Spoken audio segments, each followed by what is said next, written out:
It is Wednesday, March 7th, 2018, and welcome to Flicker Effect. This is episode 245. I'm David Lott. Joining me this week is Bobby Jackson. Hey, what's up? And Michelle Hillard. Hello, hello. This week, we've got plenty of stuff to talk about. Some new trailers that debuted during the Oscars to discuss. Some bits of news. And, we haven't had a chance to talk about some stuff we've watched in a little while. So we're going to cover all of that, as well as the Oscars themselves. The Oscars. We'll quickly go over that, I guess. Quickly? Oh, we're going to talk about the Oscars. We have a lot to cover tonight, man. Okay. Dude. Wow. We're not even 2 minutes in. She's already tapping on her watch face. Like, come on, man. Let's get this thing going. Dude, we got a lot to talk about. I wasn't going to spend half an hour just on the Oscars. I could. Right? You love the Oscars. I know. Yeah, I do love the Oscars as a whole. Oh. So how do we not discuss this? I think we need to talk first about what's happening here at the desk. This is the normal old desk. Oh, okay. Never mind then. No, I am celebrating the 20th anniversary of the Big Lebowski. Woo woo! Big Lebowski! Wearing my Big Lebowski bowling shirt. Yeah. Oh, okay. Got some White Russians for the evening, for the occasion. Of course. Clink, clink. I still need to Cheers. watch that movie. I know. I thought Bobby, about that when I was putting not? on this bowling shirt, and I was like thinking about the podcast, and I was like, oh yeah, you know Wait, what? I know Bobby 20 still years hasn't old. seen this fucking movie. I can't believe it.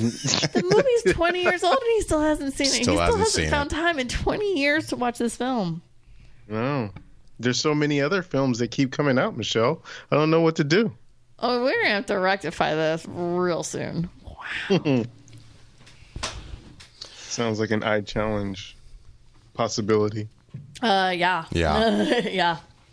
Oh, that's good. All right. tasty. So this past Sunday night, we did not record an episode Because we're watching because we were watching the Oscars. the Oscars.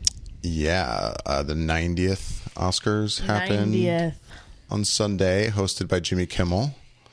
I'm kind of curious to know everyone's opinions on the show. I assume we all watched it. Bobby, I assume you watched. Of course. I will actually just go ahead and start off by saying that as when it comes to the awards themselves, I was pretty happy with how the awards turned out. There wasn't really anything that won an award that I was like, throwing things around the room. Oh my God, I can't believe that won.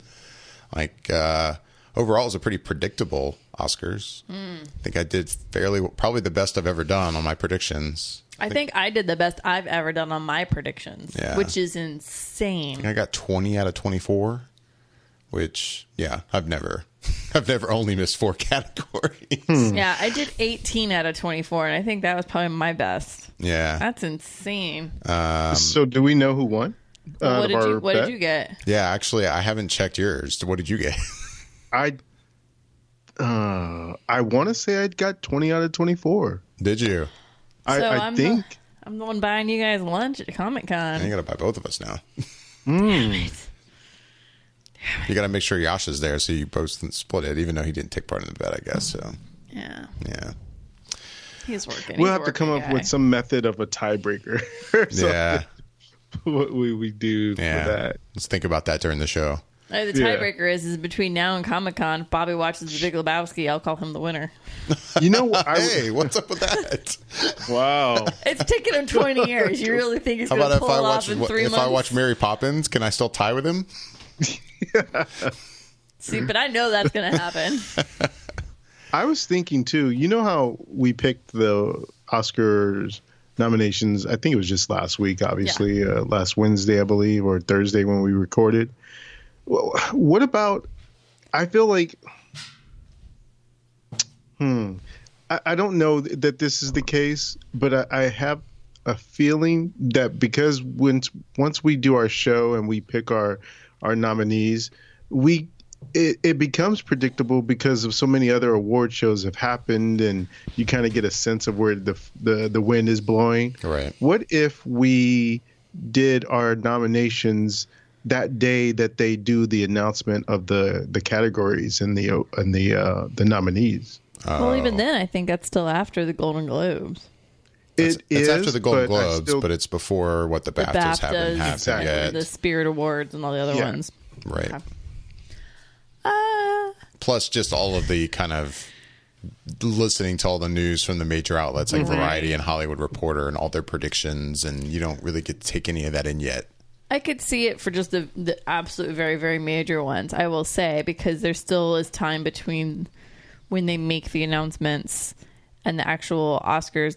That's usually the time I try to go see the independent films or the short films or the foreign films. And so it's like, those I definitely couldn't predict ahead of a time, because like that's usually when like our art house theater will actually play those films, and I can actually be like, okay, I'm gonna go try to see a few of them and try to at least predict those. But yeah, I mean, predicting best film, director, actor, actress, supporting, right, we could definitely do those 6-7 major ones. I think if I had predicted all 24 right after they were nominated, I probably wouldn't have gotten 20 out of 24. Hell no. No I guess it's predicting the other ones. I feel, but again, like I feel like. Well, no, but that's what he's saying. Like we have to predict all of them. Oh my god. So that it's more of a gamble.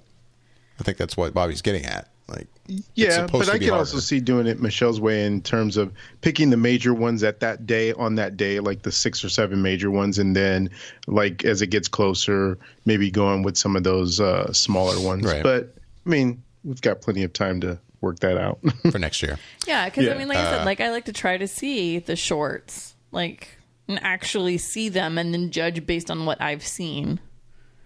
Right. I can tell you now, I probably wouldn't get to see a lot of the shorts, and I probably would lean more towards what the people out there are saying, because I won't have time to see the animated shorts, the live action shorts, the foreign films. So that's why I was kind of hedging towards doing it all at once, because I know I won't see some of those other ones. And if I just left to my own devices, I'll probably just be like, oh, what are other people saying? So that'll make it a little bit easier on me. Yeah. Well. But we'll overall, the awards themselves, I was pretty happy with everything that won. As for the show itself, I thought it was kind of okay. Like, I mean, as I was watching it, like, I didn't really have any problems with it in terms of like Jimmy Kimmel as a host. I thought he was fine. I thought his monologue was fine. His other kind of bits of hosting duties throughout the show were fine, but the show overall was, I don't know, pretty boring. And well, what'd you think last year's show? So yeah, Kimmel hosted last year as well. I'm trying to remember if I can get a good grasp of how last year was compared to this year. But I kind of feel like I enjoyed last year's more than this. Yeah. Okay. But overall, and Michelle, you and I talked about this off air already, I really wish we could go back to a show that overall just has some more production value. Yeah. You know, a host where, like, especially the opening. Like, I remember those openings where, you know, almost like a kind of a stage number or something, other than just, hey, I'm going to come out and do a monologue. You know? There used to be like a showmanship to it. Because I'll agree, not to just cut you off on your thing, but basically, like, I felt that they were very lackluster. I was not that overly impressed. And I'm saying that not like I hated it, but like I feel like Kimmel's monologue was almost predictable in a way. Yeah. And I don't know. It wasn't as exciting, I think, as it used to be back in the past. And yeah, like I liked the opening production numbers. Like you could tell they spent some money on them and they had fun with them and did crazy things. And I mean, even last year they kind of did a little one. It was in a farce on La La Land's opening sequence. Right. And I'm saying that, and it was filmed that way. This one was like, they basically filmed it that afternoon and dubbed it, and like that's what it looked like. Yeah. Like it was literally live footage from people walking in. I don't know. I miss kind of the older days. I kind of miss the 90s, you know, when we had Billy Crystal, who was probably like one of the best hosts, definitely, you know, in Oscar history, and Robin Williams and Whoopi Goldberg, and I mean, just to name a couple. Steve Martin. There's definitely been other hosts that have come on and they do a thing. And I'm not saying like I want Jimmy Kimmel to suddenly like start tap dancing across stage, but kind of, yeah. No, I mean, Jimmy Kimmel's fine. I don't have a problem with Jimmy Kimmel, but I think I'm ready for a new host. I'm ready for a new host. I'm ready for a host with some showmanship. Someone who's not just a comedian, not just going to do stand-up on stage. That's not what I think I enjoy as a Oscars host. I agree. So, yeah, I don't know. That was my main takeaway. There's a lot of montages this year. And overall, I will say I didn't really have a problem with that because I have to say I enjoyed montages. I enjoyed a good montage. The first one was really good. The longer one that kind of was more directed at thanking, audiences for 90 years. And it was just a general overall movie montage that was really well done. I enjoyed that. Done. I liked how I think it was just the acting categories where they basically did a montage of all previous winners. Yep, those were good. Before the award was announced, and I really liked that. I thought that was kind of cool. But then there were some other random montages that were kind of thrown in that just felt random. Like the military one just felt like, I mean, that's cool. I'm all for, military films, but I don't know, it just felt kind of out of place. I don't know. It felt like, oh, we need another montage. What can we do? Let's thank veterans and do a military montage. Okay. I'm not against that kind of an idea, but it's like when you compare that montage to the montage they did previously, thanking the audience goers for 90 years of movie going, those two montages are night and day. And I'm like, I was watching, as weird as this all is in life, I actually rewatched the Oscars the next day. And so you've watched it twice. I've watched the Oscars twice. And again, like I'm watching that montage and I'm like, not only is it shorter, which is crazy because there's a ridiculous amount of footage of films that are war films. And I'm like, not only is it shorter, it's just not done as well. Like right. I'm like, I don't know who made the other one. It's not the same dude that made that one. And I don't know. So it was one of those things that was like, if you're going to do it, the quality needs to be as good as that first one that I saw earlier. Like, it was just kind of like, if you're going to do it, it needs to be done. Yeah. Yeah. So, sorry. I was going to say, I did like the one, and it was not in a montage, but it was them talking about kind of the Me Too movement and Time's Up, but also just the inclusion, just having more ethnic diversity. And it was like this conversation between women and actors, and they all were kind of just talking about, women being more empowered in film, and then also just the diversity factor as well kind of happening. And a lot of people were kind of making jokes, and I can't think of his name now, but the guy who wrote and starred in The Big Sick, he's in your show, the one on HBO you like. Silicon Valley. Kumail Nanjiani. Kumail Nanjiani, yeah. And so he was integrated in it, and he was kind of kidding and making a joke, but it was really funny. He's like, if I lived my entire life and watched films with white dudes in it and was able to relate, a white dude can watch a film about an ethnic person that's different from them, and they should be able to relate. Like, I've been doing it my whole life. It's totally possible. It was just really funny. I thought that was a really good piece. Like, that section was good. Bobby, any thoughts on this year's Oscars? For me, I guess it's just one of those things where it's been a long time since I think I've watched the Oscars and expected anything out of the host and what they do. Because like you said, it's been a lot of comedians or people who don't have that background in which they're full-on entertainers. So I think when I'm watching the Oscars, I'm really just focused in on the awards themselves and who's going to win. And from that perspective, as you mentioned, we predicted a lot of the winners. So there was no real big surprises, and it just kind of followed the script in which we kind of expected it to go, which is still fine because it's nice to see some of these people win their awards and get up and do their speeches and everything else. And that's kind of why I always like to watch it. And I'd been reading and hearing from different places a lot of complaints about the length of the show, which I don't know. To me, it's always long. I always expect it to be 4 hours, and if it's under that, then great, But I think I'll probably say something that might be unpopular, but I think if they really care that much about ratings, which they said it was down like 12% from last year or whatever, if they cared that much about people watching the show as opposed to just having the show and doing the celebration for the sake of the fact that they just want to celebrate it and not care about how many people are watching it, if they really care that much about people watching it, then why don't they just cut it down to the 8 categories that the majority of America who might watch this show or out there in the international audience will really care about, with people who they would recognize in the movies they see, and do a separate different show for the people who are in some of those categories that maybe people aren't really that caring about or get up and go to the bathroom during, because there's people who aren't sitting there watching best foreign film and they're like, obviously if you're in a foreign country then yeah, you might watch that one, but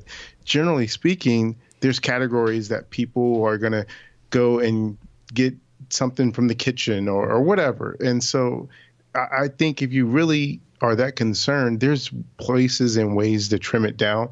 I personally like seeing it all because I enjoy seeing some of these people who are first-time winners or who've never had the chance and have made something to get up there. But I know I'm not representative of the public at large.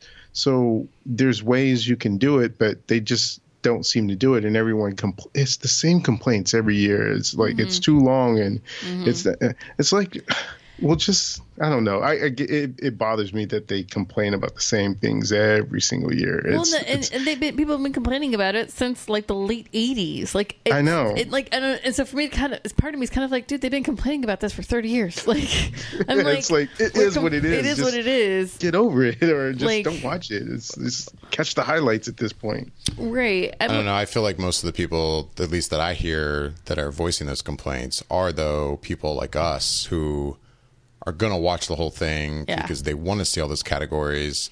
They just, get irritated when it's like, at least here on the East Coast, it's like, man, it's like 11:30. And well, and that's the thing too. I thought like, okay, if they don't really care about the ratings and they just want to have the show, why not show it at 2:00 Pacific Standard Time? Because that'd be like 5:00 your guys' time. I've never really understood that either, especially because on a Sunday, it's not like we're thinking on a weekday, let's wait till people get home. It's like, even if it was just an hour earlier, even if you started at 7 Eastern. Oh my God. Like, that would be great. That's mind-blowing to me if it started at 7. Oh my gosh. Yeah, I've never understood why we're waiting. I know. I agree. I mean, I guess I've always thought of it like, well, I guess they don't want to start it too early on the West Coast, so that's why we have to wait until 8:30 really, or whatever it actually starts at. I think it's 8 on the East Coast to watch it. But yeah, I mean, I guess I'm with you guys. I feel like it's that thing that everyone will complain about every year, like it's new, and it's not. It's always been like that. On the East Coast, it's always almost ran till almost midnight. As someone like me who works very early the next day, to me, it's just one of those times where I'm like, you know what? It's the Oscars. I'm not going to get as much sleep tonight as I normally do. Life goes on. It's fine. Getting that extra shot in the coffee in the morning, it's fine. I think in this case, when it comes to length, my complaint is this one was very long, but in the end, when I think about the whole show, I feel like there wasn't as much there.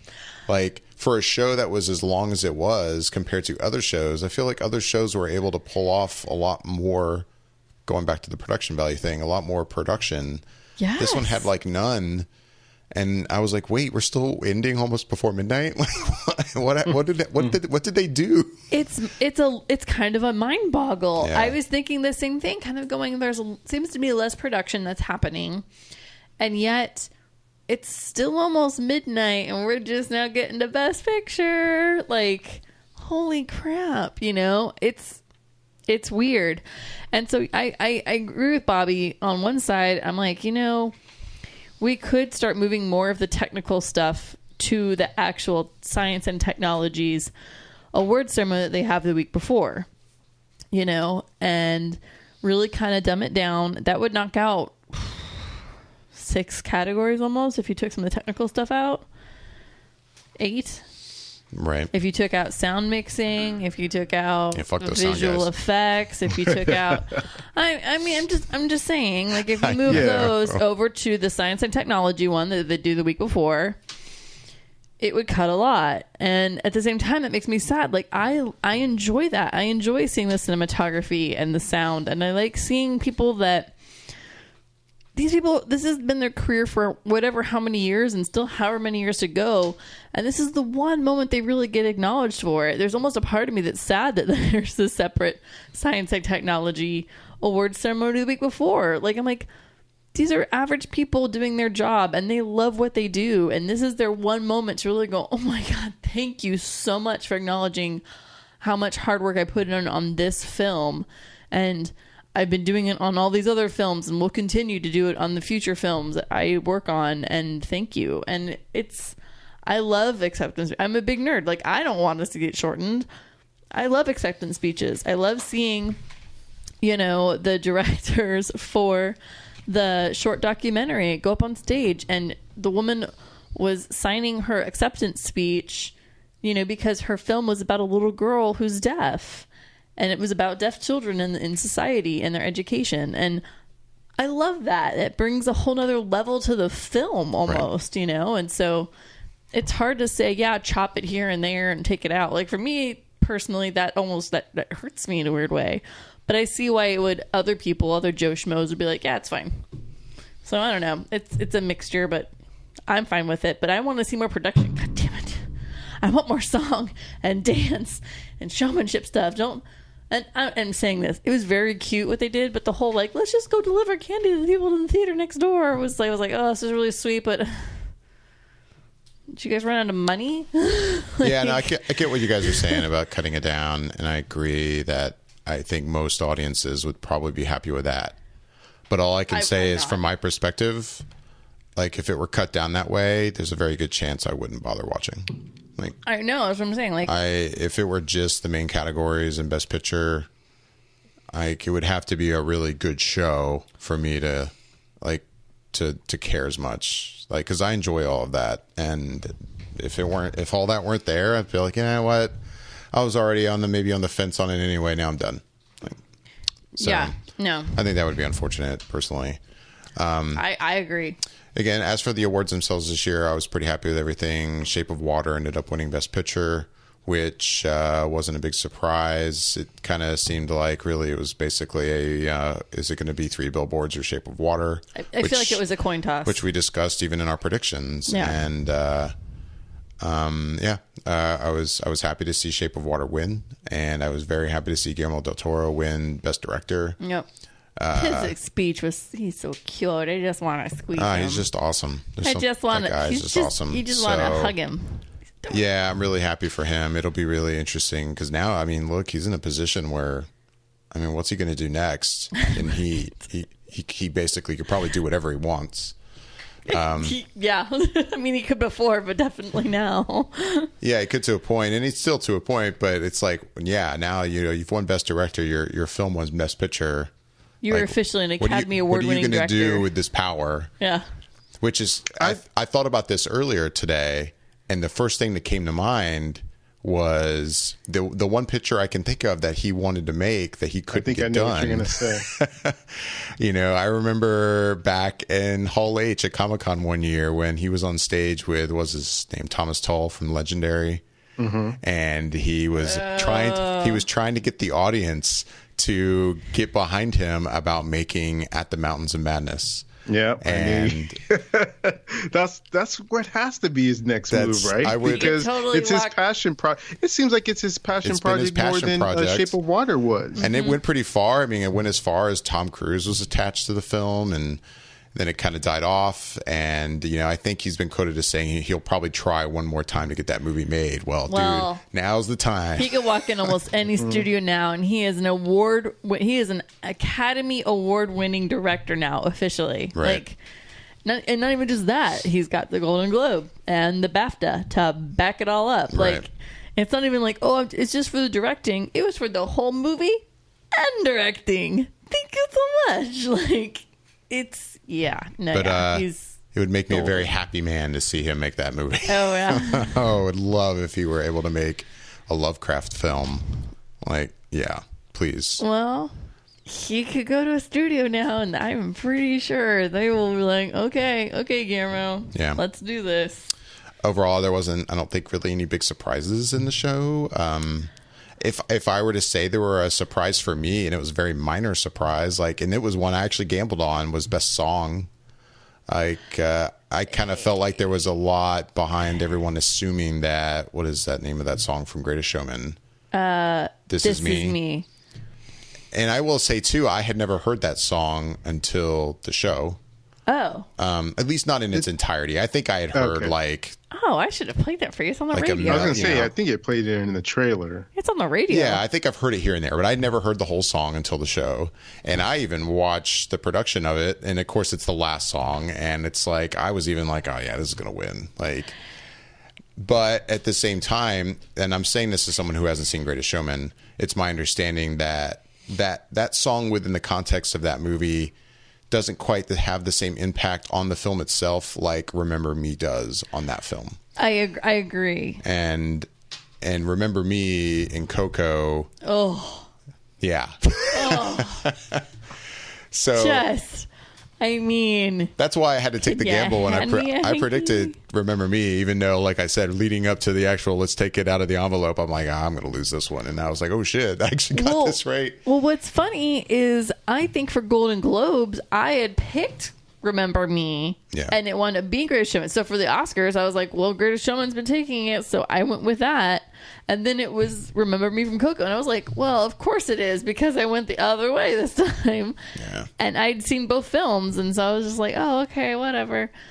And yeah, like, I think between that one and I don't think it was an upset, but my biggest surprise, and I'm saying surprise because it basically just wasn't the one I picked, was for original screenplay, and it wound up being Jordan Peele. Right. And I'm saying, like, I was like, oh, is this a surprise? Because who was it? I had picked it. I don't remember anymore now. Anyways, so I don't know where the sheets go. Where'd you put them? Oh, I don't know. They're not in front of us. Right. And so, like, I picked the one that basically has been getting it. And it's funny because, again, I think for the Golden Globes, I was like, oh, Jordan should get it. You know, like, that'd be great. And he didn't. And then for this, I was like, I guess I'll go with this one because it's been getting it.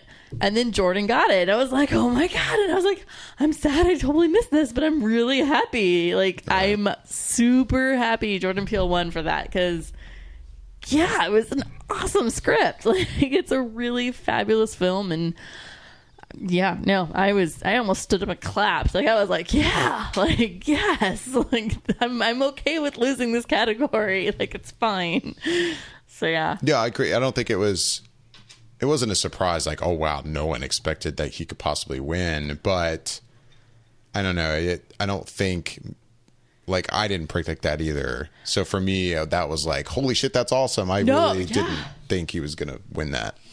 No, I was just surprised. I just didn't think that's what it was going to be, which, and I'm not saying it's not deserving of it. It just was like, oh, I figured they were going to go with the one that's been doing it. Bobby, you were going to say something? I was just going to say that was where my gamble was. I really kind of went back and forth between that one and Three Billboards, and I ended up picking Three Billboards, but that's what it was. It was really the one where I was hesitant to picking it and almost went with Jordan Peele, just as that. Every category... Well, not every category, but there's usually maybe one or two categories you might want to go a different direction than everyone else that you think there's a good possibility that could go into your favor of how many of these categories you end up getting right. And that was definitely my one where I really was gambling and thinking hard on maybe going for Jordan Peele. But yeah, I just, I like you said, I wasn't surprised, but it was a nice sort of thing that happened there, that even though I didn't pick it, that it ended up happening to be that he won that award. Right. Yeah. Yeah. Well, that was the Oscars this year. The Oscars. Award season is over. 2017 now is officially, we're done with those films. Oh, thank God. We can move on. We can focus now on 2018. We can focus on 2018 now. And with that said, let's talk about some stuff we've been watching lately. And Bobby, you've watched a few things. Bobby's had a busy week. We talked about Annihilation on the show about a week ago or so, but that was just Michelle, myself, and Yasha. Bobby, unfortunately, you weren't able to be here for that. And we have not yet heard your thoughts on Annihilation. Oh, I'm excited. So your spoiler-free thoughts on Annihilation, sir? Yeah, it's been a sort of a roller coaster with this movie just because I listened to you guys after you did the show and heard your thoughts. And my thoughts were in the same sort of way in which it felt like you needed time to sit down and process it.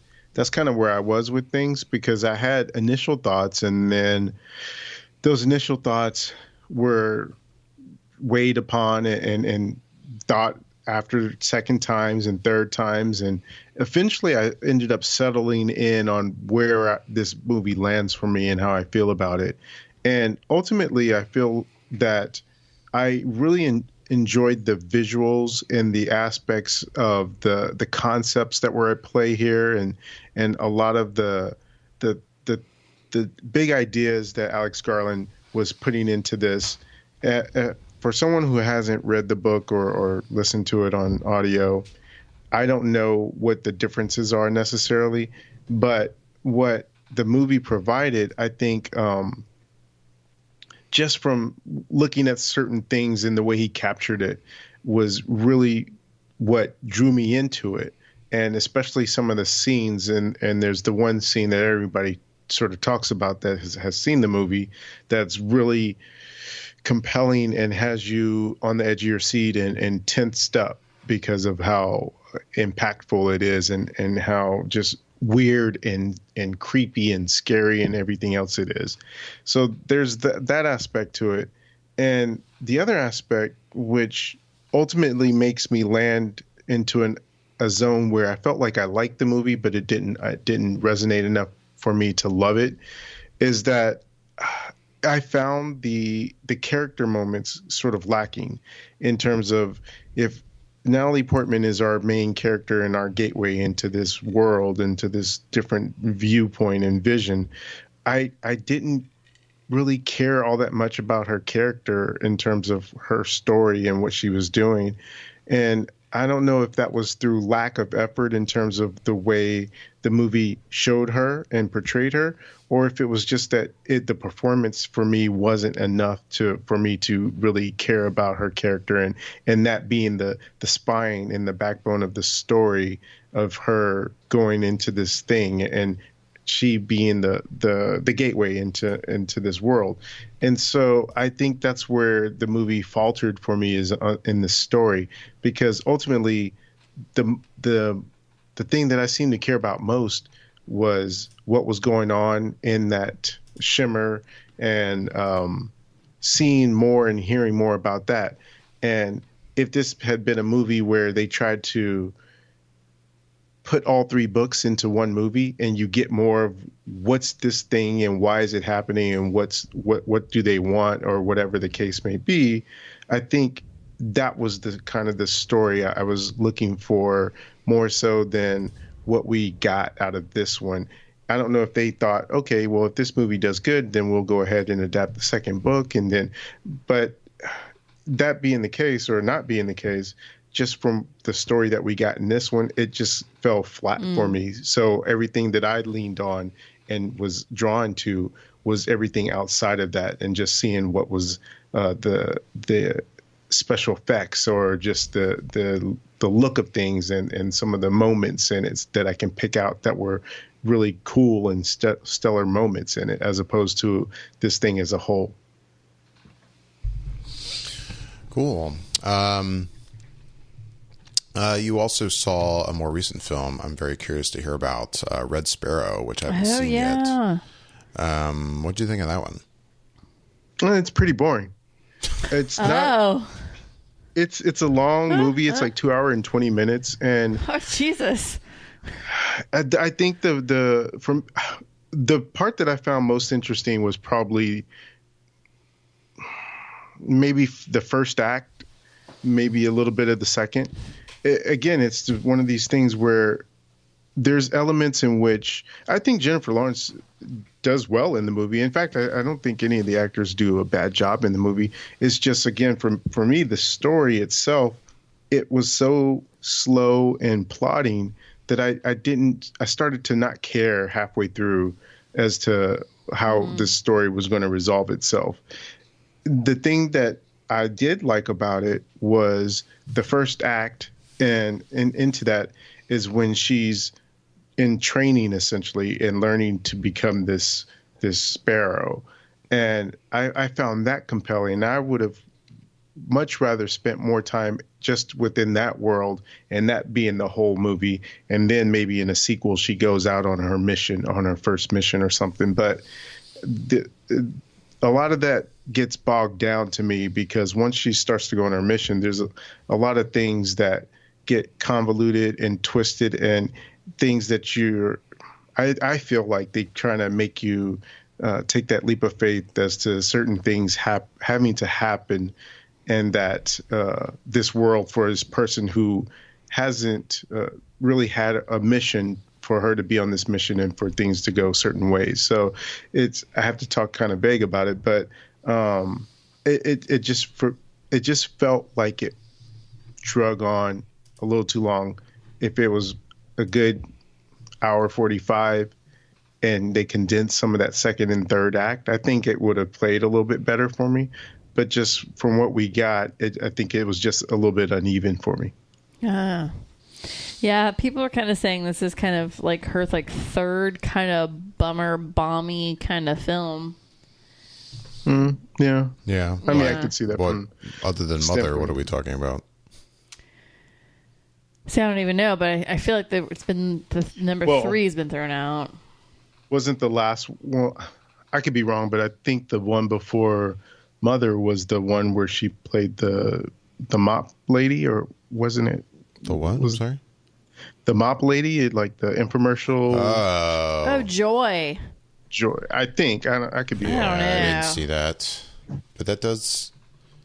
Yeah. It sounds like that might be the other one that people are referring to. I don't know. Yeah, that's a bummer. I've been hearing all that same stuff about Red Sparrow as well. At the same time, I have heard the occasional praise for it enough that I'm like, you know what, I still kind of want to see it, and I'm just kind of curious to see where I stand on it. But Passengers. Oh well, there's yeah. Yeah. It's Pratt. Yeah. Passengers, Joy, Serena. Yeah. She's doing really good. She's American Hustle, and then it was Serena, and then of course the X-Men films are kind of trickled, and the Hunger Games are kind of trickled in between here. But then Joy, and then Passengers, and then Mother, and now Red Sparrow. And some people are kind of like, okay, Jennifer. It's hard because you see her do, Silver Linings Playbook, and the one I literally just said 2 seconds ago, American Hustle.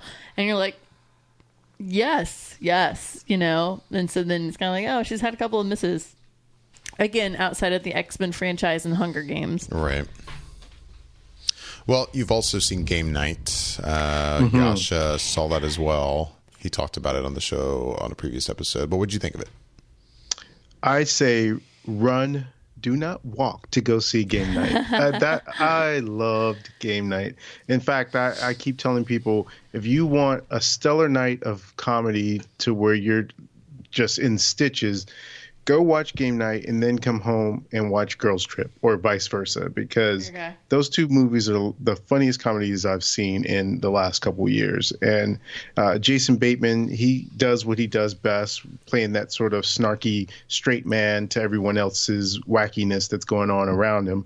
And it's just from the beginning to the end, it's so clever in the way they do certain things. And I don't know, did you guys, one of my favorite movies growing up was this movie that came out, I want to say it was in the 80s. It was called Midnight Madness. Have you ever heard of that? No. So it happens to be the film debut of Michael J. Fox, but he's just like this kid in the movie to his older brother, who is sort of the star of this movie. And I want to say the older brother is the same guy. I could be wrong, but I keep thinking it's the same guy who was in American Werewolf in London. But for whatever reason, he kind of reminds me of that guy. But regardless, the plot of the Midnight Madness was that there's these different people who were grouped together as teams. You had sort of like the underdog characters that were the main stars of the show, of the movie. Then you had like the nerd type people. Then you had these girls, and then you had like the popular people that were, basically jerks. And they were on this mission to go to all these different places and solve this grand prize and be able to get this money, whoever finished the whole thing first. And game night is kind of like that. It takes that aspect of like, okay, here's home base. Now go out into the world and get all these different clues and solve it, and then you win.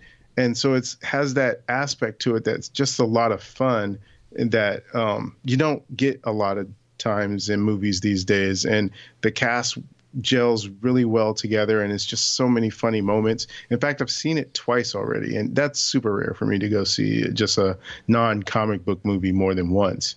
And I really liked it. I think people should definitely go check this out, because if they want to see something funny, I feel like you will not be sorry if you go see it. I've been wanting to see it. I think it looks hilarious. Same here. I've been wanting to see it, but not yet, unfortunately. What else have you been watching? Yeah, I got a chance to watch this USA, I think it's a limited series called Unsolved: The Murders of Tupac and the Notorious B.I.G. And it is what it says it is. It's actually produced, or I believe it's either produced or directed by one of the people that did the OJ movie that came out, what was it, last year or the year before, with Cuba Gooding Jr. and Sarah Paulson, and I know I'm forgetting some people, but that one was essentially kind of took you through the events of what happened with OJ. And this is similar in the way that it does this thing where there's different actors and there's police that are being portrayed back during I guess the year was like 97, 96, somewhere around there. And then there's another set of police officers that are handling the case in like 10 years later or something like that, because the mother of Notorious B.I.G. ends up bringing a lawsuit against the LAPD and saying that they're either covering up or mishandling the case. So you get those two perspectives of time, one from when it initially happened and then one from later on, and when it's been years later, and them trying to reopen the case and figure out what happened.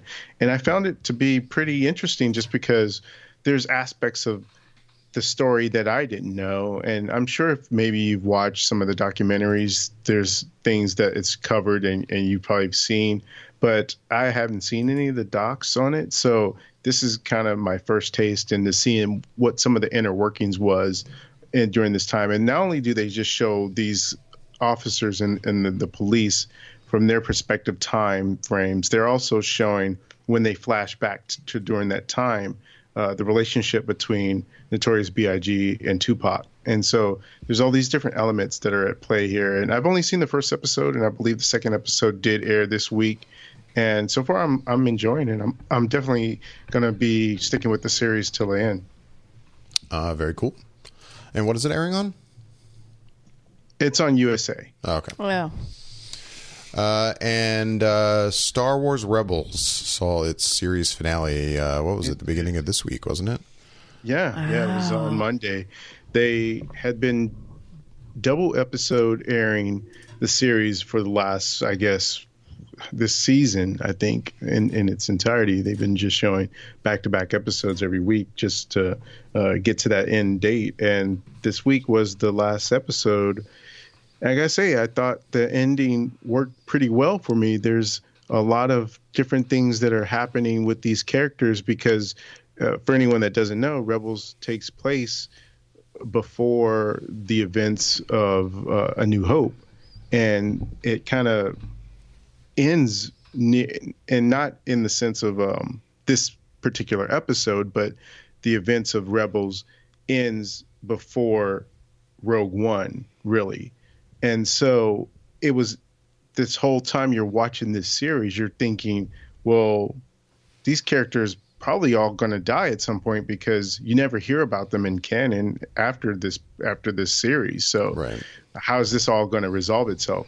And I like the way that it did resolve the series and the characters. And I feel like I don't know what's going to come next, but I will say that even though this door is closed, it seemed like it left the door open for another door to be open and for a follow-up series to happen. But they've not said anything one way or the other what comes next as far as an animated series. But there is speculation that if there does happen to be a companion to this Rebels, that it would more than likely take place after Return of the Jedi, because before The Force Awakens, because there's that 30-year period in which they haven't quite developed out yet. They're just only starting to show some of that through some of the novels that are canon now. Yeah, going along with, I think there was the word that Disney had done the typical thing that a big studio does when they start claiming names for websites and trademarks, and they took, what was it, Star Wars Resistance. Mm-hmm. So that's kind of the big speculation now that that'll be an animated show, probably on their streaming service, right, once it's available. Makes sense. Yeah, how many seasons did Star Wars Rebels go? I believe it was 4 seasons. That's been one, like, I started it like right when the show started, but didn't keep up with it. But I've always been interested in it, and it seems like it would be an easy binge. Yeah. So I don't know. I'd really like to binge watch it at some point. I think it's best watched as a binge. It just feels like there's some episodes that are. It's weird because it's not a binge in the sense that if you watch most shows that are on streaming services, it's essentially one narrative that plays out throughout the 13 episodes, right, and they all lead into each other. Rebels isn't like that. There's some standalone episodes and things of that nature, but I think because of those singular episodes that don't necessarily tie into the overall narrative of the story, that it makes it easier to binge that way. Because if you're watching it week to week and you're invested in some of the larger scope of what's going on, and you get this singular episode that doesn't really, it's a one-off and it doesn't really tie into that larger picture, you kind of you have to wait another week before you see another episode that might tie into something bigger. Right. And so at least if you're binging that, you can get through those types of episodes and get on back into that main storyline. Well, cool. Thanks for sharing everything you've been watching. What else? Michelle, anything this week? No? No, go ahead. I mean, I watched a documentary that I've been wanting to watch for a few years now called Sound City. And it's about this old divey recording studio in LA. And basically, like, it's funny because so they talk about the history of it, and then it got to a point that people stopped recording there, and so they wound up closing up shop just a few years ago. And so then it talks about the continuation of the life of part of the studio, which is the mixing board, right? Yeah, that Neve console. The Neve console, which apparently for analog recording is just like the shit for recording and yeah, mixing. Neves are up there in the in the recording studio world of Well, I mean, like, what killed me was finding out how much it was. So what happened was that this isn't really giving away anything. It's a big pet project of Dave Grohl. He loves that studio. That's where Nirvana recorded Nevermind. Sorry, I just want to make sure I'm like thinking Nevermind. They recorded Nevermind there. So when they were basically babies, they recorded their biggest hit album there. And so he's always loved it there, and he loved the history of that studio. The big money ticket album they got was the first major Fleetwood Mac album that actually had Stevie Nicks, and now I can't think of his name, that she was with them. Anyways, it's when Stevie got on, and basically Fleetwood Mac was solidly Fleetwood Mac. That's their first album that really got them in the mainstream as far as recording studios. And basically they recorded just major, huge albums that if you saw, you'd be like, oh my God, like they recorded everything that's amazing in the world. Anyways, so the thing that got me was, like Dave goes in and he buys the Neve mixing board, soundboard. What do you want to call it? I can't remember. Did they ever say what he paid for it? I have no idea what Dave paid for in 2014. Right. I'm really curious to know what he paid Sound City for that console. I'm crazy curious what he paid, only because they divulged that in 1972, when the owner purchased it, he was like, yeah, it was kind of a rough one with my wife because we just purchased our first house like in the valley for $38,000 in 1972. And this was $76,000. The console was. The console was $76,000 in 1972. Right. Like, you have to throw that into perspective. And in the 1972, nobody really knew this guy who created this book. Like, it was still kind of he had to like hard sell them to even buy it, is what they were saying. He was saying that it was new because it was so new, and he still was like not quite even like even out there yet. Like, and because of what it slowly started doing and started producing, that's when people kind of got on board with it. So they were just like, yeah, this guy basically, we thought we kind of got swindled out of $76,000. Anyways, it was interesting to watch. It was fascinating to see the history, of rock and roll through the 70s and the 80s and the 90s, and dealing with going into the digital age and getting out of analog and just all the changes that kind of occurred. But then seeing kind of a major piece of the history of this recording studio continue on with Dave Grohl's recording studio that he created. And if you're a music lover, this is a fabulous documentary. I've been wanting to watch it for a while, and I was really glad I finally got to watch it. It's on, what was that, on Amazon? Yeah, it was on Amazon. So I recommend it. I liked it. Sound City. Yeah, that released a handful of years ago? It wasn't that long ago. 2015, 2016? Yeah. Something like that. Anyways. Well, I last night rewatched Thor Ragnarok. That just dropped on physical media, Blu-ray, 4K. Yesterday. On Tuesday. And watched it last night. I have said on this podcast before, I wasn't a big fan of that. Of course, I still bought the movie because, hey, I got to have a collection, right? Like, fuck it. You got to keep the collection complete, man. Got to keep the collection complete. Plus, I'd been hearing so many good things about the special features on this particular Marvel film. That was what, Marvel 16 or 17? Oh, 17, I think. Right, because Guardians was before. Yeah, because it was the one before Black Panther, and Black Panther was 18. So, yeah, there it is. I'd been hearing good things about the special features on it, so I'm like, well, I'm going to go ahead and buy it.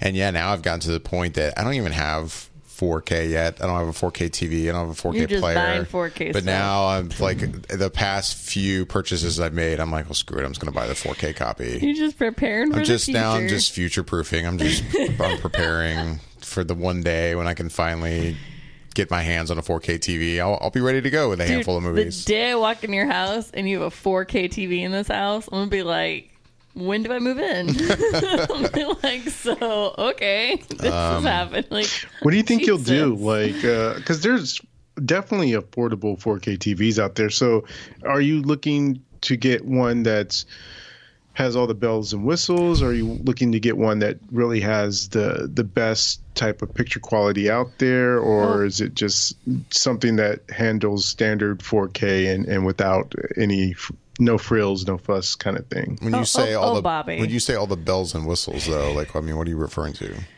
So, okay, there's the HD plus or the HDR. HDR, yeah. Yeah.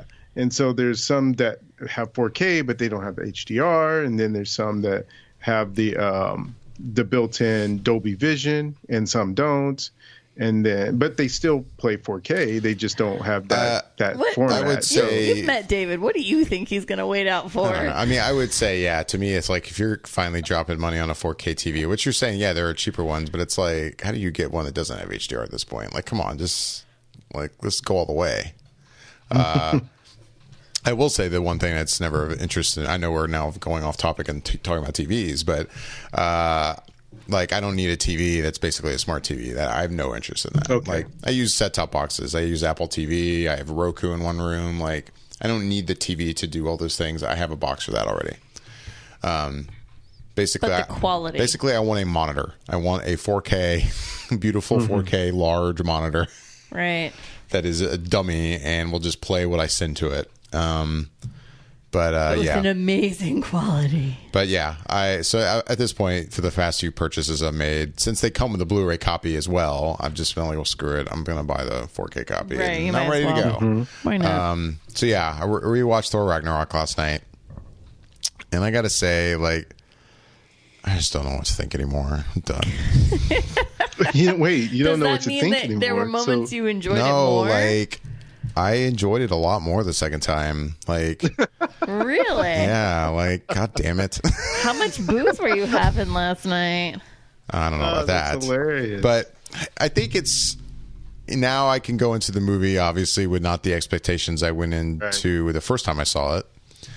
And I definitely found it funnier, I think, the second time around than I did the first time. I mean, I laughed at the first time I saw the movie in the theater, but I feel like I didn't find it nearly as funny as everyone else seemed to think it was. Like, I kept reading all these things like, oh, it's the funniest Marvel movie yet and stuff like that. And I'm like, really? Like, is it though? Like, and this time around, like, yeah, I don't know. I found it, I enjoyed the laughs more overall and just enjoyed the movie more.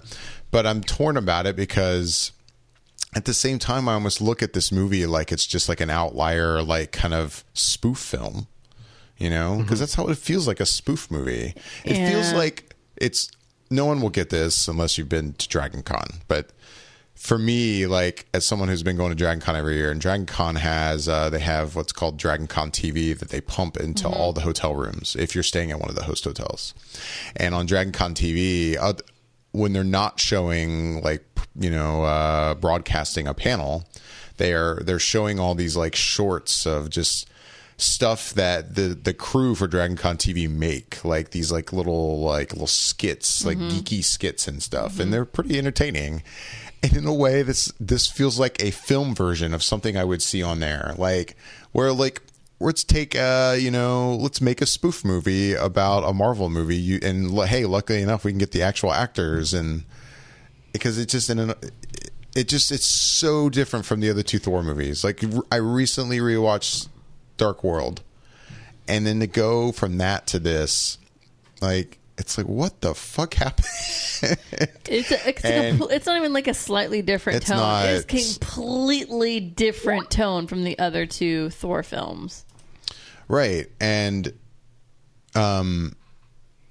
there's that part of me that doesn't like the fact that as a trilogy of movies, it just doesn't make sense. If you were to sit there and watch these Thor films as a trilogy, like I'd get to this one and be like, what happened?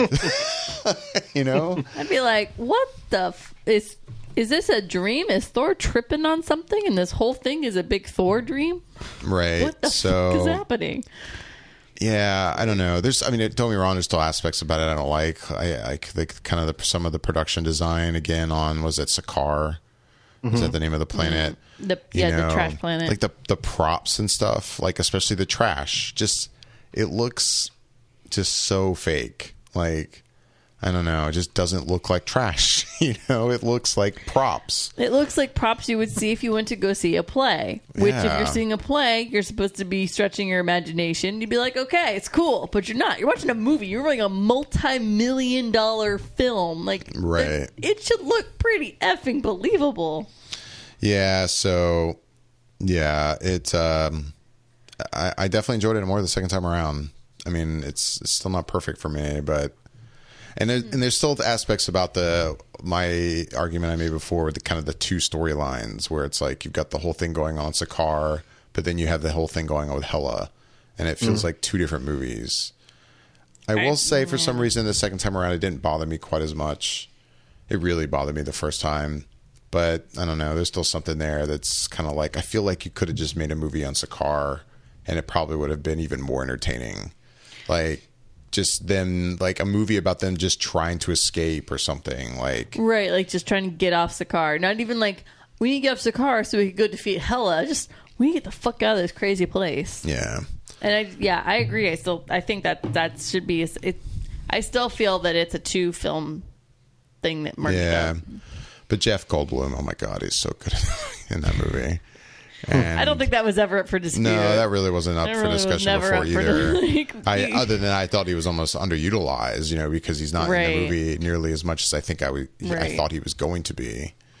But other than that, God, he's great. And yeah, I will say I enjoyed the movie overall. I the second time because now I think I'm just like, well, screw it, is what it is. Now I And- think you're having more fun with it, almost. Yeah, Like, you're like, no, I'm just having fun with it. It's fine, whatever.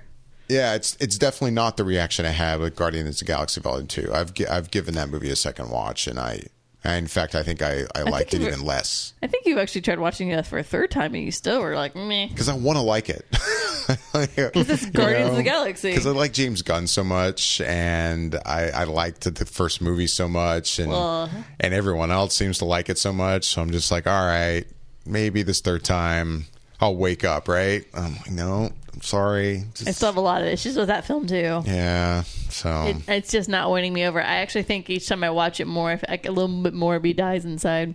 So yeah, I said I was going to go into Thor Ragnarok with an open mind, and I think I did. Sounds like you did. And you know what? I mean, I'm not going to say it would have ended up in my top 10, but I liked it.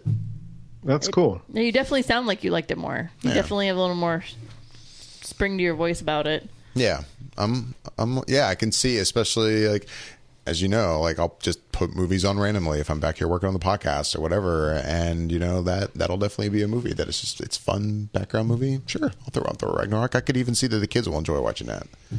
Well, especially with like the fights and stuff, like Yeah. like Thor versus Hulk. I'm sure your son would love that. Right. Anyways, all right, so let's talk about some news. this is a show, man. We are doing a show tonight. Oh, we're doing this. We missed last Sunday. We got to do this. I know, we're making up for last time. and we're coming up to my favorite part. I'm ready for this part. Oh, I know you were excited about this. Oh, Jesus. All right. I better drink my drink. So during the Oscars, we got our first look at Mary Poppins Returns, which, as we all know, is the upcoming sequel to Mary Poppins. This time around, it stars Emily Blunt in the lead role. We also have Lin-Manuel Miranda in the film, among others, of course.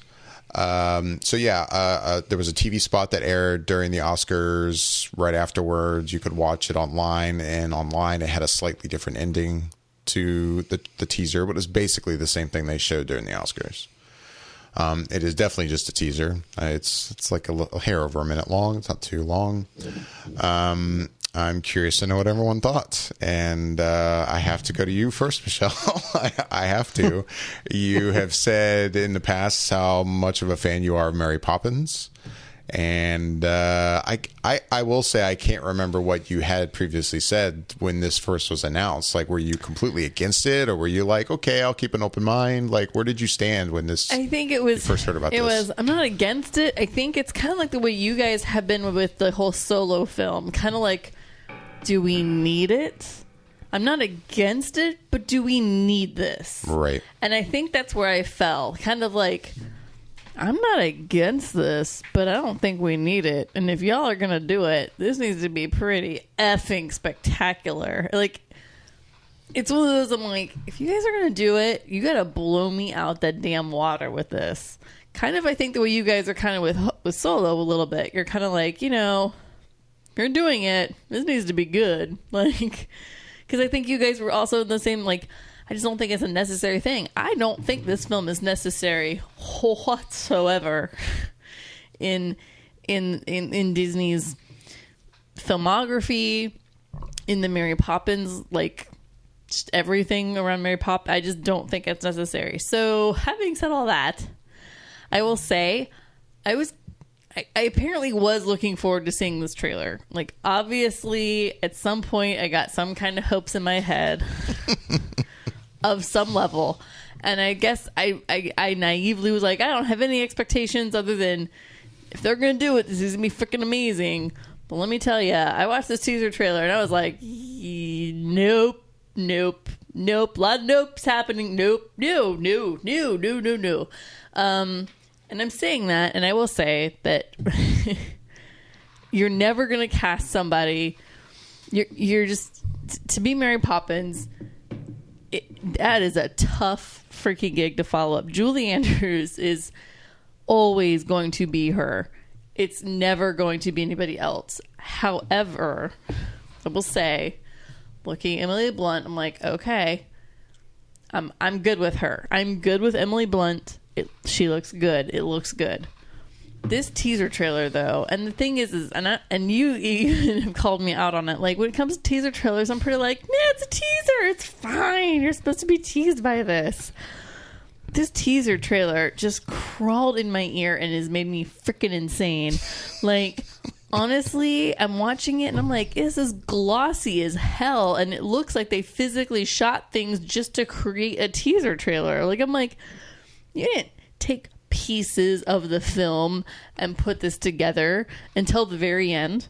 I'm like, it looks like they literally filmed footage specifically to create a teaser trailer. And nothing irritates me more than when you specifically film footage for the trailer. That just, I don't know why that infuriates me. To me, that means you don't have shit good enough to put together yet. So for me, why the hell are you even doing a teaser trailer? Especially when this film isn't out until Christmas Day, kids. Christmas Day. Like, we could have waited till Easter if you needed more time to put it together. Like, what the hell? I just, no.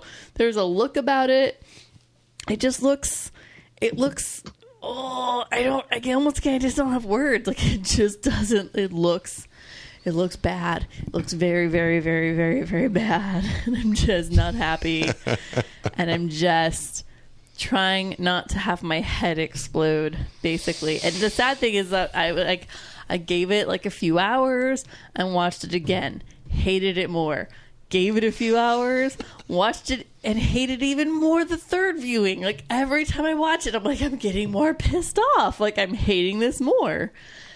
Yeah, I am beyond not happy about what I've seen. And whatever trailer they come out with, which I'm sure they will at some point midsummer, since this is a Christmas film, that trailer has got a hell of a lot of ground to cover for me. And it's got to pull a lot of amazing things out. But right now, hell no. Hell no to the umpteenth millionth degree. Hell no. All right. I don't have strong feelings about this film now. No, you're not passionate about this at all. Yeah, I noticed we've already talked about this off air, and you were just as passionate about it before as you are right now. And you were laughing at me then, and you're still laughing at me. I will be clear too how I come to this compared to you. Like I've said before, as I hinted earlier in the show, I've never seen Mary Poppins, sadly. We'll rectify that. Don't worry. I know, but I've never seen the movie. Just one of those. It's one of those big movies I have missed. And I come into Mary Poppins Returns with I kind of just don't care attitude. So, I've never seen the first movie. Fine, you're making another one. All right, whatever. Like, at this point, I have no interest. I'm not saying I don't want to. I will not see it. I just kind of just don't care. And yeah, I will say my overall reaction to the teaser and my reaction to how you feel about it is I definitely do not understand your extremely negative reaction to this teaser. Like, I think it looks fine. Like, does it make you want to go see this though? Well, no, it doesn't make me feel any differently about it. Like, but at the same time, from my point of view, this teaser is designed to pull on the kind of the nostalgia for people who have all seen this movie, which is pretty much everyone except me. I fully recognize that. But I can tell with some of the imagery in it that they're trying to really, pull on the, hey, you haven't seen anything from Mary Poppins in forever, and look at these references to all that stuff, and isn't this going to be awesome to go back and do another Mary Poppins movie? So it doesn't work on me because I haven't seen Mary Poppins. So, I mean, in that sense, I don't think the teaser is definitely not designed to pull people like me in. Like, it's trying to pull everyone else who has seen the movie in, not me. And in terms of the look of it, I don't know. I think it looks fine. Like, I don't, and yeah, that's where I come from. Yeah, I don't know. I think it looks perfectly fine. And if anything, I mean, I don't know, Lin-Manuel Miranda. There's just something about maybe him in the teaser that it's just like I can't get away from the fact that, oh, that's Lin-Manuel Miranda. Like, he doesn't look like he's playing a part. It looks like it's just him. And I don't know. To me, I almost look at this movie like if you imagine that Miranda had done a Broadway, version of Mary Poppins and wrote all the music, and instead of actually putting it on Broadway, we're making a movie. It's just, I don't know. It's just going to be something different, and it's going to involve all this music from that guy who did Hamilton, and I'm kind of cool with that. I'm interested in the movie purely for that reason, knowing his talent, knowing the music he's done that I've enjoyed so far. If there's anything that's going to pull me in to go see this, it's the fact that he's done all these songs for this film. I will go see it for that. Right now. I mean, without having seen a trailer yet. I mean, I will say, like, the whole, like, trying to throw back to nostalgia and try to hint at it and try to make you feel all the warm fuzzies. It was done in such a way that it was a major turnoff. It was very like, oh, like it just, and it's hard to explain. The only word that I could come up with is everything is just, it's glossy. There's this glossiness to it. And it looks like something that a film student put together. Yeah, see, I have to disagree with you. Like, I've watched it now 2 or 3 times, and I don't think it looks that bad. I really don't. Like, but what's Bobby think? Yeah, Bobby, I'm curious to see how you feel about this teaser. I mean, okay, so I guess I come at it the same way that you do, David, because I will say that while I haven't seen Mary Poppins from beginning to end, I think I've seen a certain amount of it, and I just didn't grow up with it. So I have some exposure to it, but I can echo a lot of the same things that you said in terms of what the teaser was intended to do. It seemed like it was looking to play on the people who remember this movie and have seen it and have that nostalgia factor built into it. And it didn't work that way for me because I didn't have that same experience with it. But what I did see in the teaser, it again didn't make me say, oh, I'm going to be there day one to see it. It just seems like it's something that, okay, I recognize the IP. I recognize what this is from. And it didn't do anything to push me away from seeing it. It just makes me want to see a little bit more, in fact, in terms of a full-blown trailer for it as opposed to just this teaser. I had no issues with the teaser that we got other than I just want to see a little bit more from it. But from what we got, I'm like, okay, that's Mary Poppins. I know, at least from the perspective of what I know her to be. And I had no specific commentary on Emily Blunt's version because you just see her for a quick second. Right. And even if she did more than that, I still don't have enough of a frame of reference to be able to compare it in a fair way to the original Julie Andrews. So to me, it just looked like it's something that I was going to see anyway, and it didn't make me more excited to see it. It didn't turn me away from it. But I mean, I'm just curious to see at least more from an actual trailer that has more in terms of story and dialogue. Yeah, that's kind of where I stand, and it's so far off. It is so far off. Christmas Day of this year. Yeah, we got a long ways to go, and yeah, I don't know. Again, it's just for me, it's just a teaser.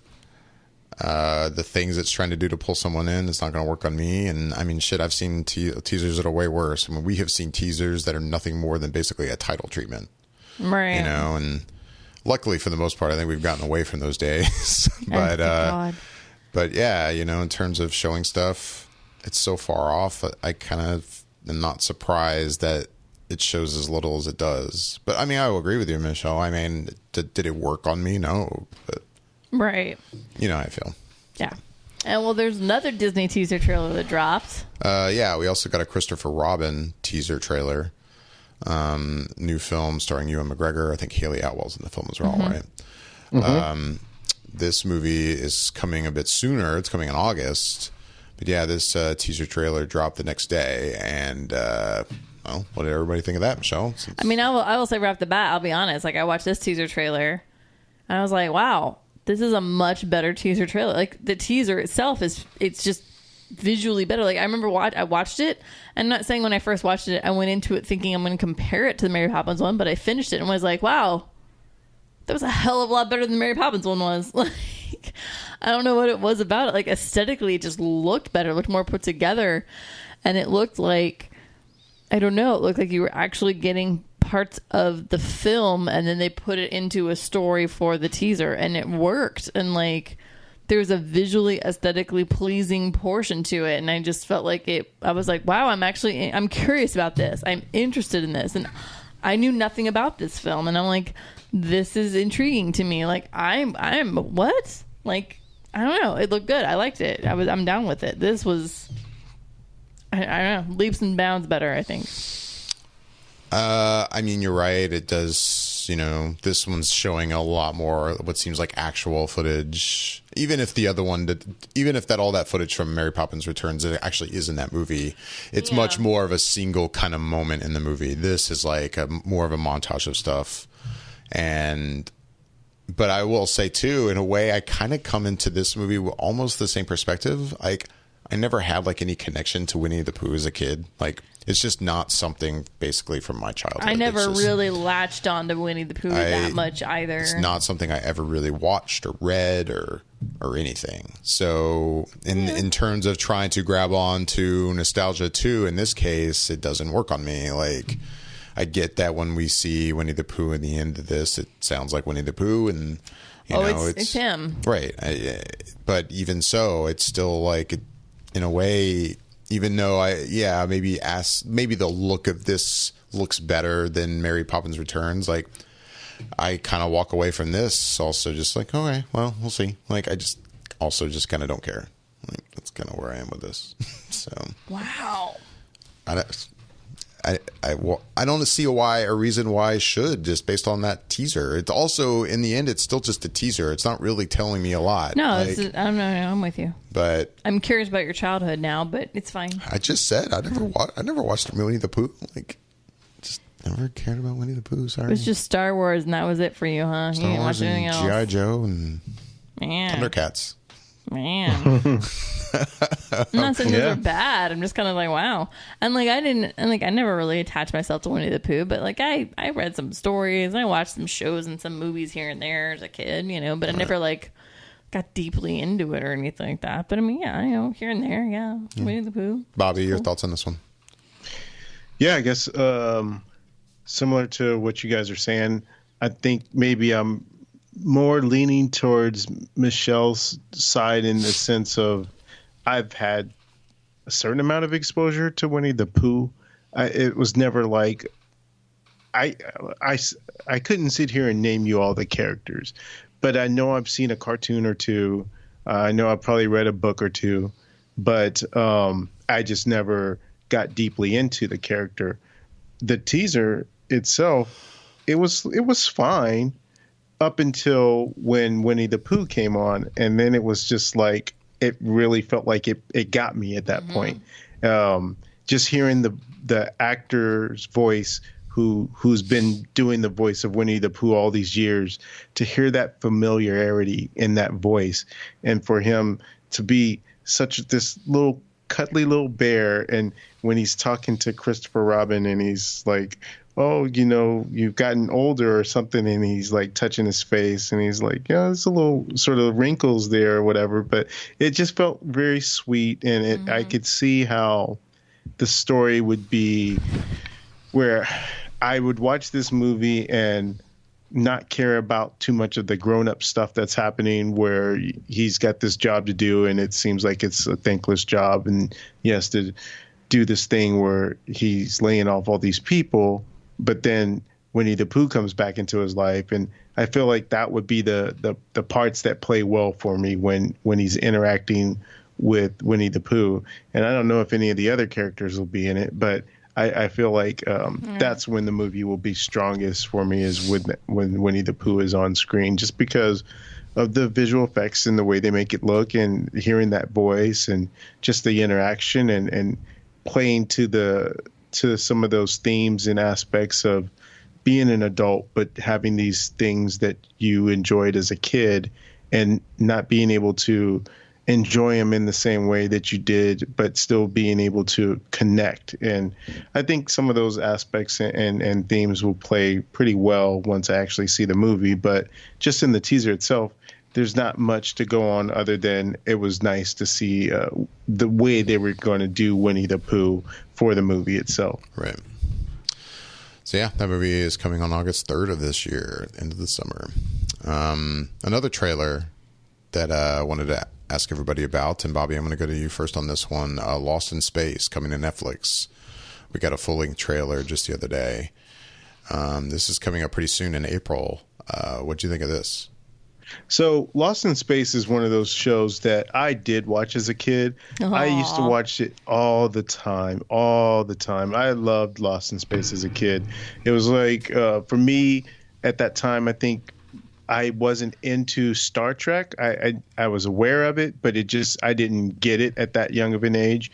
But me being a kid, about that, at least within the concepts of the show, being around the same age as the Will Robinson kid, or maybe a little bit younger, it was easy to sort of watch. It was more family-oriented, friendly themes going on, and things that you could relate to as a kid. There was another kid on this show, so it had more of an open door into me being able to follow it. So I remember back when they made the movie version of it with was that William Hurt and Matt LeBlanc.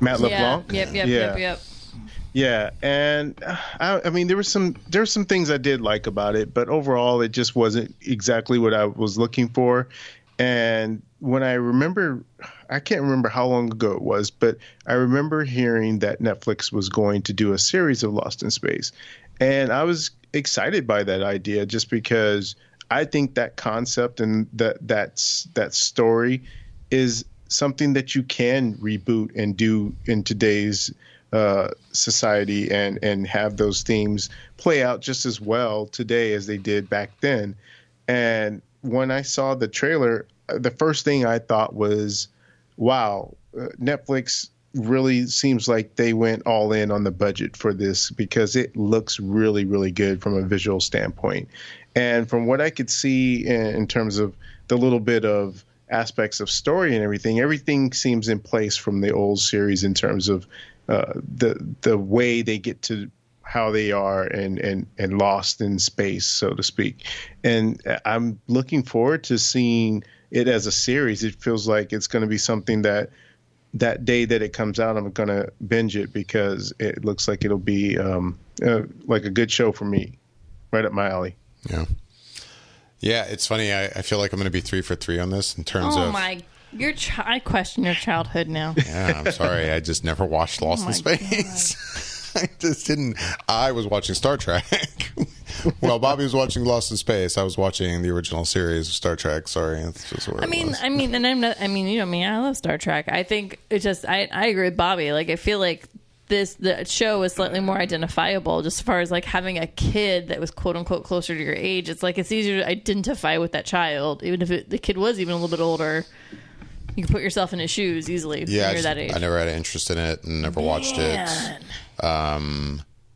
And what? So Netflix put out like a teaser for this. It was like a week ago. Yeah. And I watched that, and I had to say, I was like, oh, this looks stupid. Really? Like, I don't know. That teaser just did nothing for me. Like even the look of it, like with all you really see is like the family walking in kind of spacesuits, I think, and just something about even that. I was just like, oh, this looks like it's going to be silly. That was just my reaction. Then I saw this, and I was like, oh, well, this looks good. Well, this is a horse of a different color. Yeah, totally. Like, I would watch this for sure. Yeah. So if you have seen the teaser and you also had that same reaction like I did, and you haven't watched the trailer yet, watch the trailer. Like, ignore the teaser. The teaser never happened. Because this looks like a pretty good show, and yeah, the budget is just like that we live in this world to get all the shows that we're getting now with these the kind of production quality we're seeing in everything now, and this like what on Netflix, and I don't know, it's crazy because it looks great. I'll definitely watch it. Yeah, it could definitely. Sorry, Michelle, go ahead. No. I was just going to say, it looks like in terms of budget and effects, it looks like it could rival what CBS is doing with their Star Trek Discovery show. Right. And from what I've seen. So I think that's just such a good sign. I think that's the way you do it if you really want to build a subscriber base and have people streaming your shows. You've got to care about it as much as you want us to care about it. And if you make it look good, at least we'll watch it for that, because you want to see a certain amount of believability and have, if not as good of quality that you would go see when you're sitting in a movie theater, then pretty damn close to it. So I think it's good that they're stepping up their game in this way. No, I'm with you. I feel like the teaser trailer was such like a gentle nod to the original show, and I was kind of like, yeah, we'll see. Yeah, okay. You know, and it didn't really do a lot for me, but I didn't like hate on it or anything. It just I was like, yeah, okay. But this was like, whoa. Like, yeah, they definitely threw some money at this bad boy. Especially the moment you can kind of see with the spaceship and everything that's happening in the special effects. You see the robot come on screen and you're just like, hold the phone. What? It looks spectacular. It looks like they've got a good story going. And yeah, this was one of the shows that obviously I wasn't alive when the show aired, but I watched it in repeats. And even repeats, like I remember like as a kid kind of thinking, so basically this is Gilligan's Island, but freaking believable. Right. You know, like as a kid I was like, because I hated Gilligan's Island. I thought this is the dumbest show ever created known to man. And then I'd watch Lost in Space, and I'm like, so it's the same thing, but this is believable. I like this. Like I always just kind of was like, I don't understand like why people would ever watch that show when this show is actually believable. Like I'm like, it's sci-fi, but at the same time, like the premise is believable. And I always enjoyed the show a lot when I would watch it when I was a kid. But this new show, this thing that Netflix is doing, like. Good on you, Netflix. You're throwing money at it, and I'm with you, Bobby. Like, I'm glad that they're putting a production value on it that looks like it could rival that of what CBS put on for their Star Trek Discovery. This looks very good, and I'm looking forward to seeing this on April 13th. So, question for the Lost in Space watchers. So, in the original show, was the robot always like I guess wasn't a part of the crew originally? Was that the premise?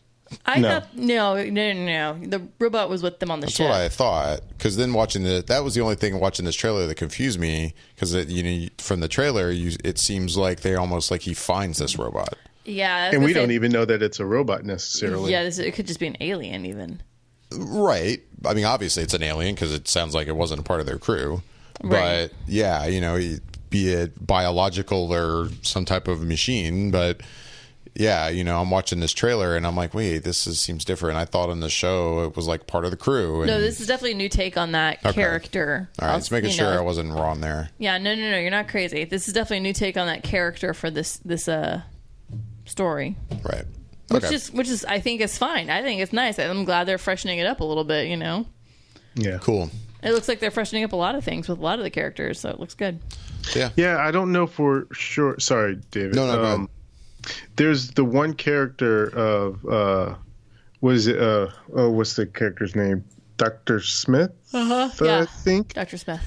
I didn't see a specific guy that looked like that was that, but there was a female character that I'm wondering if they made Dr. Smith a female character in this version. Oh, played by what's her name? Yeah. See, and I'm curious to see where they're going with it because I feel like you could easily be like, well, there's mom, there's the dad, there's the sister, there's the pilot, which the pilot looks like is a female character, which is totally awesome, which is cool. Yeah, I don't know. I feel like what's her name? Parker Posey. I feel like Parker Posey's character is going to be kind of the. Oh no! Look, it's actually. Oh, look at that on IMDb. They actually have it. Parker Posey is Dr. Smith. Yeah, there we go. So, but here's the thing: like, was she already on the ship with them? And that's what I'm kind of trying to figure out. That's what it was, right? That he ends up being a stowaway. He wasn't supposed to be on the ship. So, I would imagine that's the same case here because how would she show up on this other planet or whatever if she didn't stow away onto the ship? It's interesting. I guess we'll find out. We'll see. Guess we'll find out. Yep, April 13th, coming up pretty soon. That is very soon.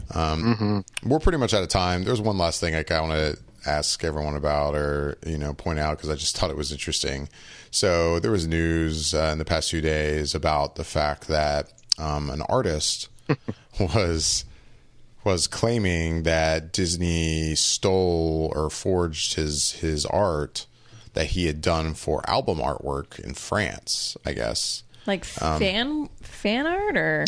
So for Solo, we have seen these character posters for Solo where they're colored. Each one is a different color and it's has their name in bold. It's kind of in the name is like an image or their image. And they all have this kind of like brown tan kind of background to them. And I had heard some artist is claiming that this design is based on something he did, so it's forgery. And I was like, I hadn't seen it yet. I'm like, oh, okay, whatever. Things sometimes look alike. I'm sure it's nothing. Well, then I looked at it, and holy shit! No. Oh my sweet Jesus Lord! Look at that. They are definitely taken from those. So when does he saying he did that artwork? So these are for albums he did for Sony Music France back in 2015. Now Disney's reaction, they've responded to the Hollywood Reporter with a simple statement saying that the posters were created by an outside vendor. And it's something we are currently looking into. Wow. But if you go on the internet and look at these, there is no doubt that they didn't even try to do something different. Like the colors are almost identical. It's crazy. I'm looking at it right now and I'm just sitting here going, "Oh, sweet baby Jesus." This dude. It's not like, oh, he might have a case in court. This dude's got himself a case. Dude, that is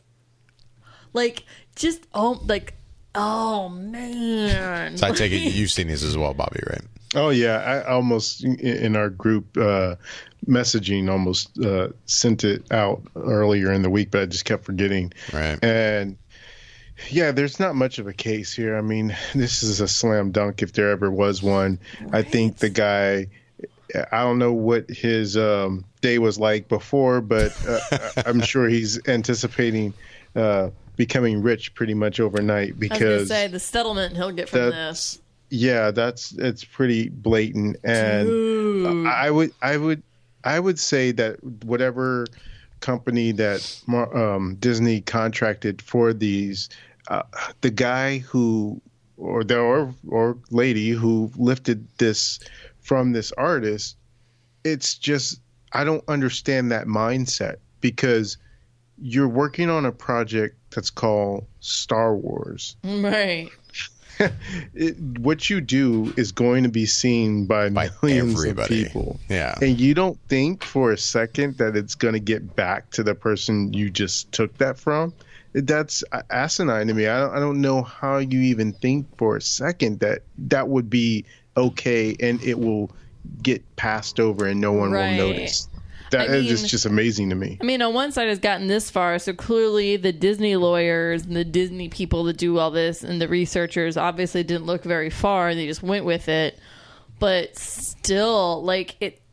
Man! I don't even know how you look that up. Like, I don't either. Yeah, I'm sure how do you people find that to verify I'm sure there's that artists that no one else is using it. I know. I'm just saying. I'm sure that Disney has a team of people that literally go out and they search for things. I don't know how they do it, but it would not surprise me. Like, they've got to, right? So at some point it got past them, but still, in this day of the internet, everything goes out. Like, you've got to believe that you're doing something that's attached to the Star Wars name. It's gonna get picked. Somebody's gonna be like, "Oh, hey, that looks like my freaking poster I did 3 years ago." Yeah. Yeah, I mean, somebody at the company who did it was obviously just, I guess, very lazy and didn't have any good ideas. And yeah, like, I had the same thought. It's like, it's not like you're just doing work for like a smaller film that maybe wouldn't. There's a very good chance, like, maybe some random, set of album art from France, and I mean, these are for like an art house film, like the or legacy something. of funk, the legacy of jazz, the legacy of electronic funk. That it may not get noticed, but I mean, you're doing work for a film that is basically the biggest franchise ever in the world.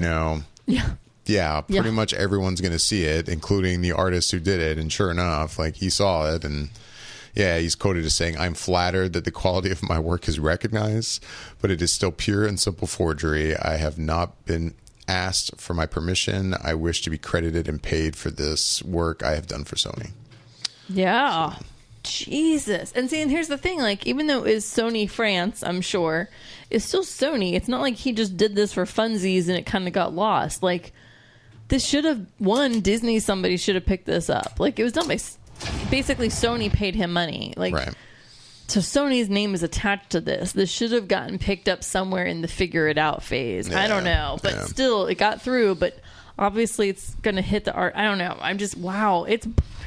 People, you need to Google this. This is holy mackerel. It was funny because, like I said, at first I'm like, okay, whatever. That was kind of what I was thinking. Some random person is just like, bitching that something looks like theirs. It's okay, so similar to mine. But whoa, no. Yeah. All right. With that, it's time to get out of here, guys. Yeah. Thanks, everyone, for listening. We'd love to hear back from you. If you have any questions or comments, you can email us at feedback@flickereffect.com. You can find us on Facebook, Google, on Twitter, on Instagram, and on YouTube. But you can find links to those accounts on our website. And I'm David Lott. I'm Bobby Jackson. And I'm Michelle Hillard. Thanks for listening.